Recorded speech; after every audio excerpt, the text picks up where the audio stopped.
ప్రార్థన చేసే మనిషి దేవుని స్వరాన్ని వింటాడు. పితా పుత్ర పవిత్రాత్మ నామమున ఆమేన్. ప్రియ సహోదరి సహోదరులారా, బైబిల్ గ్రంథంలో గొప్ప ప్రవక్తలలో ఒకరు సమూవేలు. ఆయన జీవితం మనకు ఒక గొప్ప పాఠాన్ని నేర్పుతుంది. సమూవేలు జననం ఒక అద్భుతమైన సంఘటన. ఆయన తల్లి హన్న ఎంతో దుఃఖంతో దేవుని దగ్గర ప్రార్థించింది.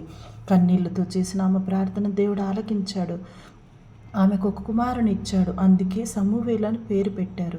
దేవుని నుండి కోరుకొని పొందినవాడు అని అర్థం. చిన్నప్పటి నుంచే సమూవేలు దేవాలయంలోనే సేవ చేసేవాడు. ఒక రాత్రి దేవుడు అతన్ని పిలిచినప్పుడు మొదట ఆయన అర్థం కాలేదు. కానీ గురువు ఆయనకు ఏలి ఇలా చెప్పమన్నాడు. ప్రభువా, మాట్లాడము, నీ సేవకుడు వినుచున్నాడని చెప్పమన్నాడు. మరి ప్రియ సహోదరి సహోదరులారా, మరి మనమంతా కూడా ఈ యొక్క తపస్కాలంలో ముఖ్యంగా మరి దేవుని వాక్యమును వినిచున్న బిడ్డలుగా మరి రోజు కొంచెం దేవునితో సంభాషించుదాము. సమూవేలులాగా మనం కూడా ప్రతిరోజు దేవుని స్వరం వినటానికి మన హృదయాన్ని తెరవాలండి. చిన్న వయసు నుండే దేవునికి దగ్గర కావాలి.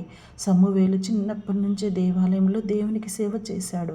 అదేవిధముగా మరి మన యొక్క చిన్నారి పిల్లలు, యువత కూడా ప్రార్థనలో పెరగాలి.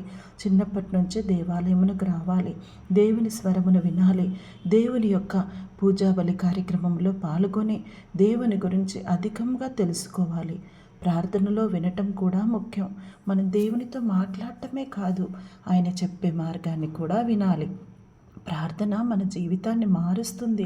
చిన్నపిల్లలే కదా, పెద్దవారైన తర్వాత వెళ్ళవచ్చు, నేను యూత్గా ఉన్నాను తర్వాత వెళ్ళవచ్చు, అలా కాదు. సమూవేలు ప్రార్థన జీవితం వలన గొప్ప ప్రవక్తగా మారాడు. అలాగే ప్రార్థన చేసే మనిషి జీవితంలో దేవుని ఆశీర్వాదం ఉంటుంది. ప్రియమైన విశ్వాసులారా, తపస్కాలంలో సమూవేలులాగా దేవుని ముందు నిలబడి ప్రార్థిద్దాము. ప్రభువా, మాట్లాడుము, నీ సేవకుడు వినుచున్నాడు. ప్రభువా, మాట్లాడుము, నీ సేవకుడు వినుచున్నాడు. అప్పుడు దేవుడు మన జీవితాన్ని నడిపిస్తాడు, మన కుటుంబాలను ఆశీర్వదిస్తాడు. మనిషి చేసే ప్రార్థన ఎప్పుడు ఓడిపోడండి. మనిషి చేసే ప్రార్థన వలన ఎప్పుడు ఓడిపోడు. దేవుడు అతనితో ఉంటాడు. కావున ప్రియ సహోదరి సహోదరులారా, మరి రోజు మనం ఒక సామాన్య వ్యక్తి గురించి ధ్యానించడం లేదు, గొప్ప వ్యక్తి సమూవేలు. మరి సమూవేలు మనకు నేర్పుతున్నటువంటి పాఠం ఏమిటంటే, ఆయన తల్లి కన్నీళ్లతో ప్రార్థన చేసింది. ఎన్నో బాధలు, కష్టాలు, అవమానాలు, నిందలు భరించింది. కానీ దేవుడు వాటినన్నిటినీ ఆశీర్వాదంగా మార్చి కుమారుడు సమూవేలును దయచేశాడు. మరి ప్రియ సహోదరులారా, మరి హన్న తన కుమారుని దేవునికి అంకితం చేసింది చిన్న వయసులోనే, ఏలి దగ్గర సేవ చేయటానికి. మరి మనకి కూడా దేవుడు ప్రతిరోజు గొప్ప అవకాశాలు ఇస్తూ ఉన్నాడు. దేవునికి అంకితమైన జీవితం ఎప్పుడు వృధా కాదు. మరి చిన్నపిల్లల్ని దేవాలయంలోకి పంపిస్తే వారికి ఆల్టర్ సర్వీస్ నేర్చుకుంటారు, ప్రార్థనలు నేర్చుకుంటారు. కేటగిజం క్లాసులకు పంపిస్తే దేవుని గురించి ఎన్నో విషయాలు తెలుసుకొని దేవుని యొక్క సేవ చేస్తారు. శనివారం రోజు గుడి క్లీన్ చేస్తారు, గుడి క్యాంపస్ను నీట్గా పెడతారు, దేవాలయంలో మరి గురువుకు సహకరిస్తారు, మరి ప్రార్థన చేస్తారు. అదేవిధంగా మన పిల్లల్ని కూడా చదువుల కోసమే కాదు, ఉద్యోగం కోసమే కాదు, డబ్బు కోసమే కాదు, దేవుని దగ్గర చేయటము, వారిని ఎప్పుడు కూడా దేవునికి దగ్గరగా ఉంచాలి. సమూవేలులాగా మరి హన్న ఏ విధంగా దేవుని దగ్గర ఉంచిందో మనం కూడా మన కుమారులను, కుమార్తెలను, పిల్లలను దేవుడికి దగ్గరలో ఉంచుదామండి. దేవుని స్వరాన్ని వినినటువంటి బాలుడు సమూవేలును ప్రభువు ఒక రాత్రి పిలిచినప్పుడు ఏలి ఇలా చెప్పాడు, ప్రభువా, నేను ఆలకిస్తున్నాను, నువ్వు చెప్పుము, మాట్లాడుము, నీ సేవకుడు వినుచున్నాడు అని. అప్పుడు సమూవేలు అదే చెప్పాడు. మరి ప్రియమైన వారలారా, ఇది ప్రార్థన యొక్క నిజమైన అర్థం అండి. ప్రార్థన అంటే దేవునితో మాట్లాడటమే కాదు, దేవుని స్వరం వినటం కూడా. మరి మన జీవితంలో చాలాసార్లు దేవుడు మనతో మాట్లాడుతాడు. ఎలా తెలుసా?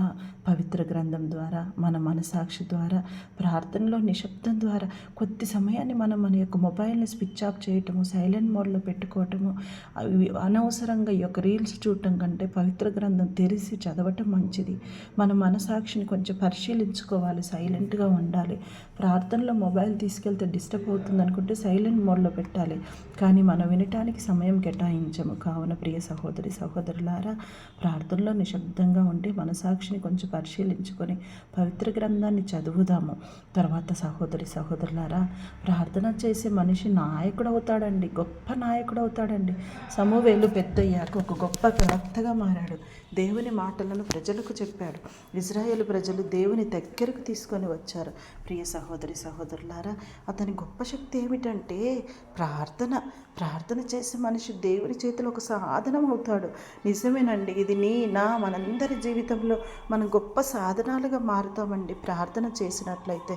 ప్రార్థన చేయకపోతే రోజు మనం అనర్థాలనే చూస్తూ ఉంటాము. ప్రార్థన చేసే కుటుంబం దేవుని ఆశీర్వాదం పొందుతుంది. ప్రార్థన చేసే సంఘం బలపడుతుంది.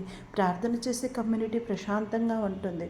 ప్రార్థన చేసే వారి యొక్క ముఖం కూడా ఎప్పుడు వికసిస్తూ ఉంటుంది. కావున సహోదరి సహోదరులారా, మనము ప్రార్థనకి ఎంతో ప్రాముఖ్యతనివ్వాలి. ముఖ్యంగా మరి కథోలికులంగా ప్రార్థనకి ఎంతో ప్రాముఖ్యతనివ్వాలి. మనకి పవిత్ర దివ్య బలి పూజ ఉంది, హోలీ మాస్, జపమాల, రోజరీ, బైబిల్ ధ్యానం, మరి మెడిటేషను, వ్యక్తిగత ప్రార్థన, పర్సనల్ ప్రేయర్. ఇవన్నీ ప్రశ్న ఏమిటంటే, మనం నిజంగా హృదయపూర్వకంగా ప్రార్థిస్తున్నామా? ప్రార్థించాలి కాబట్టి ప్రార్థిస్తున్నామా?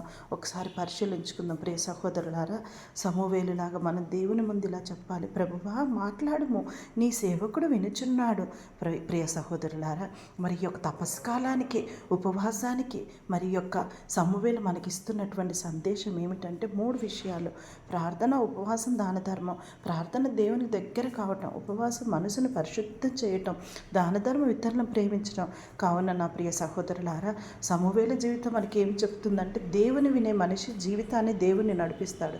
దేవుని వినే మనిషి జీవితాన్ని దేవుడు నడిపిస్తాడు. దేవుని వినే మనిషి జీవితాన్ని దేవుడు నడిపిస్తాడు.